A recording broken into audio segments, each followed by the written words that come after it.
আমি পেটটা ব্যথা হচ্ছে। আরে সামনেই যাব। পাপা তোমাকে নিয়ে যাবে বললো। পাপা নিয়ে মেয়ে ওর পাপার সাথে গিয়ে নেল পলিশ কিনে নিয়ে এসেছিল। সেই ভিডিওটা তোমাদের সাথে শেয়ার করেছিলাম আর বলেওছিলাম ওই ভিডিওতে যে আমার পেটে ব্যথা করছে। হ্যাঁ, পেটে ব্যথা করছিল বাঁ দিকে নিচের দিকে অনেকক্ষণ। তারপরে হঠাৎ 9:30 নাগাদ আমার ডান দিকে পুরো পেন হওয়া শুরু করলো, লেবার পেনের মতন। তো ডক্টরকে ফোন করা হলো। ডক্টর তখন একটা মেডিসিন দিল, ওটা আমি খেলাম 11:45 নাগাদ। তারপরেও 11:10-15 হয়ে গেল, কোনো ব্যথা কমার নাম নেই। তারপরে যখন বলল যে ম্যাডাম হসপিটালে অ্যাডমিট করতে হবে, ভয়ে আমার ব্যথাটা কমে গেছিলো। তারপরেও আমার বর আমার মা বলল যে একবার হসপিটালে গিয়ে চেক করে আসলে ভালো হয়। তারপরে দেখো দাদার গাড়ি নিয়ে আমরা বেরিয়ে পড়লাম, মেয়েকেও নিয়ে নিয়েছিলাম সাথে। হসপিটালে যতক্ষণ যাচ্ছিলাম গাড়ি করে আমার শরীরটা ঠিক লাগছিল, ভিডিও করছিলাম। তারপরে যখন হসপিটালে ঢুকলাম, তো এটা হলো হসপিটালটা গড়িয়াহাটে। হসপিটালে ঢুকে আমাকে স্ট্রেচারে করে এমার্জেন্সি রুমে নিয়ে গেল, সেখানে ডক্টর চেক আপ করলো। তারপরে আবার স্ট্রেচারে করে নিয়ে এসে বেডে শিফট করে দিল, বললো ওনাকে অ্যাডমিট করতে হবে, এতটাই পেটে ব্যথা। তখন আমি বললাম আমি বাড়ি থেকে আস্তে আস্তে কিন্তু সুস্থই ছিলাম, ওই যে স্ট্রেচারে করে আমাকে নিয়ে এসছে একটা ঝাঁকুনিতে আমার আরও পেটে ব্যথা শুরু হয়ে গেল, যার জন্য আমাকে অ্যাডমিট করতে হলো।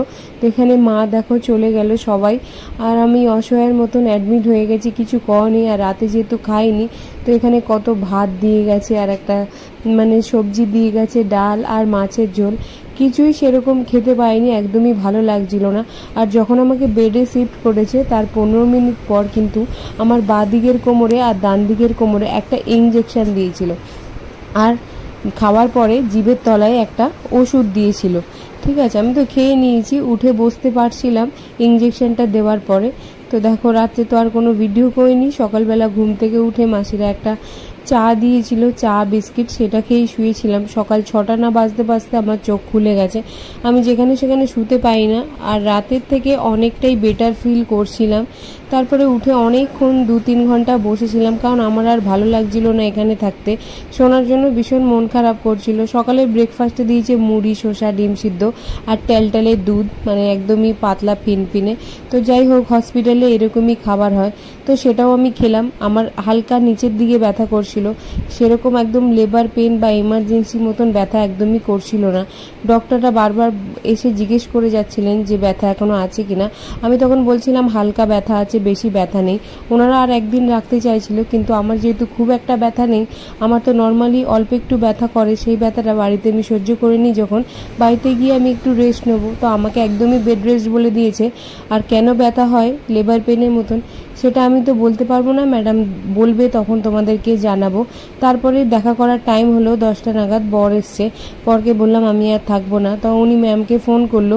ম্যাম তখন বললো আমি 12টা 12:30 সময় আসবো, তোমাকে একবার চেক করব, তারপরে ছুটি লিখে দেবো। তাও ওনারা ছুটি দিতে চাইছিল না।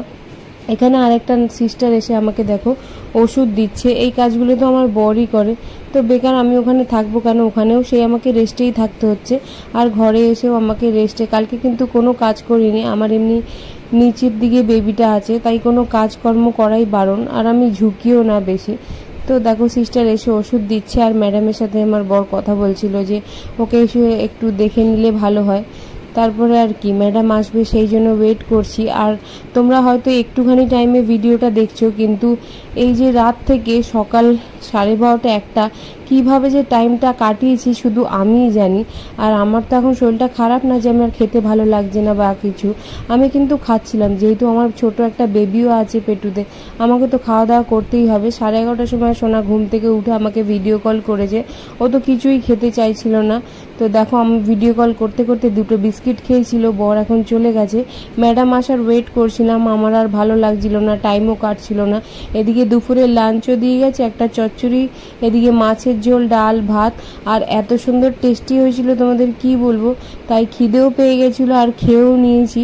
হসপিটালের খাবার ভালোই হয়। জানো তো আমার মেয়ে তো এই হসপিটালেই হয়েছে, এই রুমে আর এই বেডেই আমি আর আমার মেয়ে ছিলাম, ভালোও লাগছিল। এদিকে আমি খাওয়াও কমপ্লিট করে ফেলেছি, কারণ খিদে পেয়ে গেছিলো আমার ভীষণ জোর। খাওয়া দাওয়ার পর একটু হাঁটছিলাম আর ভাবছিলাম কখন 12:30 বাজবে, ম্যাডাম আসবে, আমাকে ছুটি লিখে দেবে, আমি বাড়ি যাব।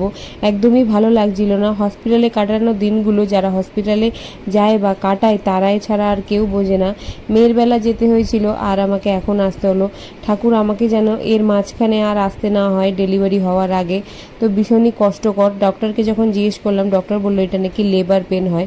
তো এদিকে দেখো বর ডিসচার্জের কাগজ নিয়ে চলে এসছে। আমি আর বর বসে ওয়েট করছিলাম কখন আর একটা ফাইল নিয়ে আমাদেরকে ছুটি দিচ্ছিল না, জোর করে ছুটি লিখিয়ে আনা হয়েছে। তাই বরের একটা সিগনেচার লাগবে আর আমারও সিগনেচার লাগবে। তো সেই ফাইলটাই আনতে গেছিল। আর এদিকে দেখো ফাইলটা নিয়ে চলে এসছে। এখানে দুজনের সিগনেচার নিয়েছি আর কি। তো ওনারা বলছিল আর একটা দিন রাখার কথা। তারপরে আবার কি হুইল চেয়ারের ওয়েট করিনি, আস্তে আস্তে লিফটে করে নিচে নেমে দেখি মা দাঁড়িয়েছিল। মাকে দেখে ভালো লাগছিল। এদিকে আমাদের গাড়িও চলে এসছে। আর তার মধ্যে আমার সোনা আমাকে ফোন করতে শুরু করে দিল, মাম্মা তুমি কখন আসবে? আর আমি তো আস্তে আস্তে হেঁটে হেঁটে আসছিলাম। এই ঠাকুর আমাকে যেন সেই জানুয়ারি মাসে আবার আমি আসি, যখন আমার ডেলিভারি হবে, তার আগে যাতে আমাকে একটু না আসতে হয় হসপিটালে। 2 সাইডে 2 কোমরে আমাকে ইঞ্জেকশন দিয়েছে, সেটা তো এখন ব্যথা করছেই। তারপরেই সোনা ভিডিও কল করে দেখো হাউমাউ করে কাঁদছে, মাম্মা কখন আসবে, কখন আসবে? আর জ্যামের জন্য 15-20 মিনিট দাঁড়িয়েছিলাম। একটা মাই বোঝে একটা বাচ্চাকে ছেড়ে হসপিটালে যাওয়ার কষ্টটা। আর ভীষণই কষ্ট হচ্ছিল। আর ভাবছিলাম যে 4টে দিন যখন আমার সোনা আমাকে ছেড়ে থাকবেও কীভাবে থাকবে। সত্যি ওকে নিয়ে আমি এত টেনশানে খাইনি দাইনি, শুধু কেঁদেই যাচ্ছিল, মাম্মা তুমি কখন আসবে, কখন আসবে? একটা মা হয়ে আমি এত কী করে তোমাদের বোঝাবো এই ফিলিংসটা। যখন আমার সোনা কাঁদছিল, কালি বারবার বলছিল সোনা তুমি কেঁদো না। আমরা চলে এসেছি। তো দেখো ফাইনালি চলে এসেছি। ওর মুখে কতটা হাসি। আর ওকে দেখে সত্যি আমার আরও শরীর খারাপ কমে গেছে। খালি ওই একটা কথাই ভাবছি, ও সকাল থেকে উঠেই খালি যখন দেখলো মাম্মা নেই, এই দুপুর 1টা-1:30 অবধি ও পাগল হয়ে গেল। যখন আমি 4 দিন থাকবো ও কী করবে? তো দেখো বাড়ির সামনে এসে আমার মুখে অনেকটা হাসি দেখতে পাচ্ছ, ভালো লাগছিল। ওকে বলেছিলাম আমার জামা গামছা শ্যাম্পু সব চেয়ারের উপর রাখতে, আমি গিয়েই আর কি স্নানে ঢুকে যাবো। তো শাশুড়িমা দেখো গঙ্গা জল ছিটিয়ে দিল, তারপর আমি স্নান করতে চলে গেলাম। বাড়ি চলে এসেছি আর বাড়িতে এসে স্নান টান করে নিয়েছি। সোনা আমাকে ভীষণ মিস করছিল না বাবা, কি কান্না কাঁদছিল মাম্মার জন্য। মাম্মার জন্য খুব কাঁদছিল। জানি না যখন আমি 4 দিন হসপিটালে ভর্তি থাকবো, 3-4 দিনও কি করবে আমি জানি না। সকালে কালকে রাতে অ্যাডমিট হয়েছি, ঠিক আছে, কালকে রাতে অ্যাডমিট হয়েছি। তখন তো তখন তো ও গাড়িতে আস্তে আস্তেই ঘুমিয়ে গেছিলো। কিন্তু সকাল যখন 11:30টার সময় ঘুম থেকে উঠলো, তখন থেকেই ও মাম্মা মাম্মা কাঁদছে, এত খারাপ লাগছে। আর আমার তো ডিসচার্জ দেয়নি, পেটে ব্যথা করছিল বলে 2 সাইডে ইঞ্জেকশন দিয়েছিল কোমরে। আমরা তাও জোর করে চলে আসলাম যে বাড়িতে গিয়ে রেস্ট নেব। আর কোনো রিক্সের কাজ বা বসা ঝোঁকা কোনো কাজই করা যাবে না। শুধু হেঁটে বলেছে বাথরুমে যেতে, বাথরুম থেকে আবার বেডে এসে শুয়ে পড়তে। তো বলেছে এরপরে আবার ব্যথা হলে এরকম, মানে এত সাংঘাতিক হয়েছে যার জন্য এমার্জেন্সিতে ভর্তি করতে হয়েছে আর কি। তো আমার সোনা এত কাঁদছিল না, আমার এত খারাপ লাগছিল, কষ্ট হচ্ছিল। আর খাইও নি জানো, ঠাম্মার হাতে খাচ্ছিল না। বলছে মাম্মা তুমি আসো তারপরে খাবো। আর ভাবছি খালি 4টে দিন আমি থাকবো না, ও কি করবে। তো চলে এসছি আজকে আবার বিকেলবেলা। দাঁড়ো বাবা একটু এখানটা দাঁড়ো। আবার যাবো বিকেলবেলা ডক্টরকে। হ্যাঁ জানাচ্ছি বাবা 2 মিনিট। আবার ডক্টরের কাছে চেক আপ আছে, মানে যেখানে দেখায় সুদীপ্তা বাসু। তো ওনার কাছে বিকেলবেলা আবার সব রিপোর্ট টিপোর্ট নিয়ে যাব। আমার সেই সিঙ্গেল, আচ্ছা তোমাকে নেই, আমার সিঙ্গেল বেবি আছে, টুইন্স বেবি নেই। তো কেন আমার ব্যথাটা করছে তোমাদের হয়তো অনেকের কোয়েশ্চেন থাকতে পারে। তো সেটাও আমি জানি না কেন ব্যথা করে, আস্তে আস্তে ব্যথা করে, হালকা ব্যথা করে। কিন্তু কালকে ডান সাইডে ভীষণ ব্যথা করছিল, যার জন্য যেতে হয়েছে। তো হসপিটাল দিয়ে তো চলে এসেছি, কিন্তু আজকে বিকেলবেলা যাব ম্যাডামের কাছে।